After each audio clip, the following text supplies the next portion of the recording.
தாய் தமிழ் உறவுகளுக்கு வணக்கம். தாய் தமிழ் உறவுகளுக்கு வணக்கம். முன்னாள் முதலமைச்சர் மகன் காலமானார். முன்னாள் முதலமைச்சர் மகன் காலமானார் என்ற தலைப்பில் இந்த காணொளியை காண்கிறோம். உத்தரப்பிரதேச மாநில முன்னாள் முதலமைச்சர் முலாயம் சிங் யாதவ். உத்தரப்பிரதேச மாநில முன்னாள் முதலமைச்சர் முலாயம் சிங் யாதவ் சமாஜ்வாடி ஜனதா கட்சி தலைவராக இருந்தார். மத்திய அமைச்சராக பதவி வகித்துள்ளார். இவரது மகன் பிரதீப் யாதவ் சற்று முன் காலமானார். இவரது மூத்த மகன் அகிலேஷ் யாதவ் சமாஜ்வாடி ஜனதா கட்சி தலைவராக உள்ளார். உத்தரப்பிரதேச மாநில முதலமைச்சராகவும் பதவி வகித்துள்ளார்.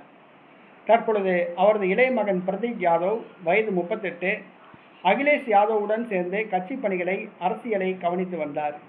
இவர் ஒரு பாடி பில்டர் ஆவார். இவருக்கு திடீர் உடல்நலக் குறைவு ஏற்பட்டது.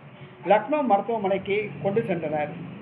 அவரை பரிசோதித்த மருத்துவர்கள் வரும் வழியிலேயே அவர் உயிரிழந்து விட்டதாக கூறினர். அவர் எதற்காக மரணமடைந்தார், என்ன காரணம் என்ற விவரம் தெரியவில்லை.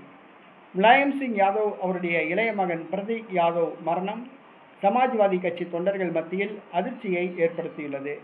அவருக்கு வயது 38 தான் ஆகிறது.